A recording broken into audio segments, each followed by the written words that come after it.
हरे कृष्ण। नमस्कार प्रिय दर्शकों, आप सभी का स्वागत है हमारे YouTube चैनल ज्ञान यज्ञ में। आज हम श्रीमद् भगवद गीता के दूसरे अध्याय के अंतिम श्लोक 61 से 72 तक के गहन और दिव्य ज्ञान को समझने जा रहे हैं। इन श्लोकों में भगवान श्री कृष्ण हमें मन, इंद्रियों और इच्छाओं पर नियंत्रण का मार्ग दिखाते हैं और यह भी बताते हैं कि सच्ची शांति और ब्रह्मी स्थिति कैसे प्राप्त होती है।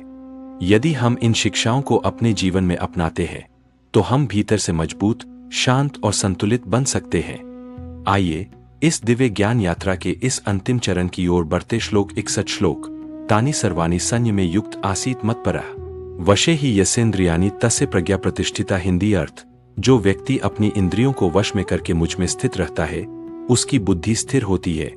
तत्व व्याख्या। यहाँ श्री कृष्ण कहते हैं कि केवल इंद्रियों को दबाना काफी नहीं है, बल्कि उन्हें सही दिशा में लगाना जरूरी है। जब मनुष्य अपने मन और इंद्रियों को नियंत्रित करके उन्हें ईश्वर या उच्च लक्ष्य में लगाता है तब उसकी बुद्धि स्थिर हो जाती है। इसका अर्थ यह है कि नियंत्रण प्लस सही दिशा, स्थिरता और शांति। श्लोक 62 श्लोक ध्यायतो विषयान् पुंसः संगस्ते शुभ जायते संगात संजायते कामः कामात् क्रोधो भी जायते। हिंदी अर्थ, विषयों का चिंतन करने से उनमें आसक्ति होती है, आसक्ति से इच्छा उत्पन्न होती है और इच्छा से क्रोध पैदा होता है। तत्व व्याख्या। यह श्लोक मन के पतन की पूरी प्रक्रिया बताता है। जब हम बार बार किसी वस्तु या इच्छा के बारे में सोचते हैं तो धीरे धीरे उसमें लगाव हो जाता है। फिर वह लगाव कामना, इच्छा बन जाता है और जब वह इच्छा पूरी नहीं होती तो क्रोध उत्पन्न होता है। इसलिए शुरुआत में ही विचारों को संभालना जरूरी है। श्लोक 63 श्लोक क्रोधात् भवति सम्मोहः सम्मोहात् स्मृति विभ्रमः स्मृति भ्रंशात् बुद्धिनाशो बुद्धिनाशात् प्रणश्यति। हिंदी अर्थ, क्रोध से मोह उत्पन्न होता है, मोह से स्मृति भ्रमित होती है, स्मृति के भ्रम से बुद्धि नष्ट होती है और बुद्धि के नाश से व्यक्ति पतन को प्राप्त होता है। तत्व व्याख्या। यह श्लोक बताता है कि क्रोध कितना खतरनाक है। क्रोध आने पर मनुष्य सही गलत का भेद खो देता है, उसकी समझ कमजोर हो जाती है। धीरे धीरे वह ऐसे निर्णय लेता है जो उसके जीवन को नुकसान पहुंचाते हैं। इसलिए क्रोध को नियंत्रित करना बहुत जरूरी है। श्लोक 64 श्लोक रागद्वेषयुक्तैस्तु विषयानिन्द्रियश्चरन् आत्मवशैर्विधेयात्मा प्रसाद मधिगच्छति। हिंदी अर्थ, जो व्यक्ति रागद्वेष से मुक्त होकर इंद्रियों को नियंत्रित रखते हुए विश्व में रहता है वह शांति प्राप्त करता है। तत्व व्याख्या। यहाँ एक संतुलित जीवन का मार्ग बताया गया है। दुनिया से भागना नहीं, बल्कि उसमें रहते हुए भी आसक्ति और द्वेष से मुक्त रहना है। जब मनुष्य संतुलन में रहता है तो उसके अंदर शांति, प्रसाद उत्पन्न होती है। श्लोक 65 श्लोक प्रसादे सर्वदुःख खाना हानिरस्योपजायते प्रसन्न चेतसो ह्याशु बुद्धि पर्यवतिष्ठते। हिंदी अर्थ, मन की शांति से सभी दुख दूर हो जाते हैं और प्रसन्न मन वाले की बुद्धि जल्दी स्थिर हो जाती है। तत्व व्याख्या। शांति ही सुख का मूल है। जब मन शांत होता है तो समस्याएं भी छोटी लगने लगती है। प्रसन्न मन में सही निर्णय लेने की शक्ति होती है। इसलिए हमें अपने मन को शांत और प्रसन्न रखना चाहिए। श्लोक 66 श्लोक नास्ति बुद्धिर्युक्तस्य न चायुक्तस्य भावना न चाभाव्यतः शांतिर्शान्तस्य कुतः सुखम। हिंदी अर्थ, असंयमी व्यक्ति की बुद्धि स्थिर नहीं होती और बिना स्थिर बुद्धि के ध्यान नहीं होता, बिना ध्यान के शांति नहीं और बिना शांति के सुख नहीं। तत्व व्याख्या। यह श्लोक एक सीधी सच्चाई बताता है, शांति के बिना सुख संभव नहीं है और शांति के लिए जरूरी है संयम और स्थिर बुद्धि। यदि मन हमेशा भटकता रहेगा तो जीवन में सच्चा सुख नहीं मिल सकता। श्लोक 67 श्लोक इंद्रियाणा ही चरता यन नोनुविधीयते तदस्य हरति प्रज्ञा वायुर्नाव मिवाम भसी। हिंदी अर्थ, जिस प्रकार हवा नाव को बहा ले जाती है उसी प्रकार भटकती इंद्रियां मन को बहा ले जाती है। तत्व व्याख्या।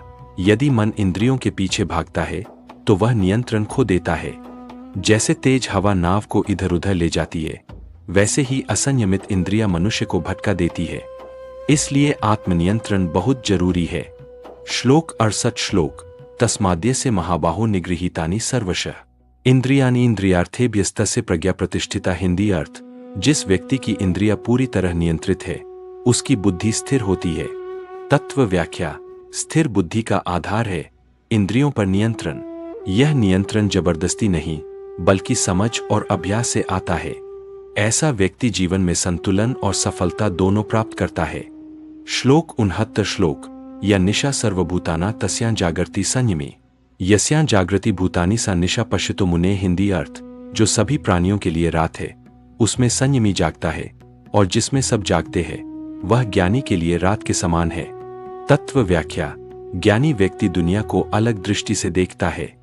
जहां लोग भौतिक सुख में जागते हैं वहां ज्ञानी उदासीन रहता है, और जहां आत्मज्ञान है वहां सामान्य लोग ध्यान नहीं देते। यह दृष्टिकोण का अंतर है। श्लोक 70 श्लोक आपूर्यमान अमचल प्रतिष्ठन समुद्र माप प्रविशंति यद्वत् तद्वत् कामा यम प्रविशंति सर्वे स शांति मापनोति न काम कामी। हिंदी अर्थ, जैसे नदियां समुद्र में मिलती है और वह शांत रहता है, वैसे ही जो व्यक्ति इच्छाओं के आने पर भी विचलित नहीं होता वही शांति प्राप्त करता है। तत्व व्याख्या। समुद्र का उदाहरण बहुत गहरा है। नदियां उसमें आती रहती है लेकिन वह अपनी सीमा नहीं छोड़ता। वैसे ही जो व्यक्ति इच्छाओं के आने पर भी शांत रहता है वही सच्ची शांति प्राप्त करता है। इच्छाओं के पीछे भागने वाला कभी संतुष्ट नहीं होता। श्लोक 71 श्लोक विहाय कामान्य सर्वान् पुमाश्चरति निःस्पृह निर्ममो निरहंकारः स शांतिम धिगच्छति। हिंदी अर्थ, जो व्यक्ति सभी इच्छाओं को त्याग कर बिना आसक्ति, ममता और अहंकार के जीवन जीता है वह शांति प्राप्त करता है। तत्व व्याख्या।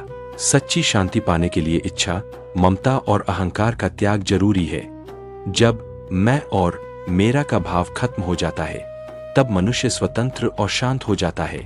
श्लोक 72 श्लोक एषा ब्राह्मी स्थिति पार्थ नैना प्राप्य विमुह्यति स्थितवास्यामंत कालेपि ब्रह्म निर्वाण मृच्छति। हिंदी अर्थ, हे पार्थ, यह ब्रह्मी स्थिति है। इसे प्राप्त करके मनुष्य कभी मोहित नहीं होता और अंत समय में भी परम शांति को प्राप्त करता है। तत्व व्याख्या। यह गीता के दूसरे अध्याय का अंतिम और सबसे महत्वपूर्ण निष्कर्ष है।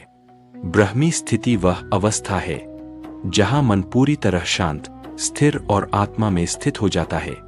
इस अवस्था को प्राप्त करने के बाद मनुष्य कभी भ्रम में नहीं पड़ता और अंत समय में भी वह परम शांति, मोक्ष को प्राप्त करता है।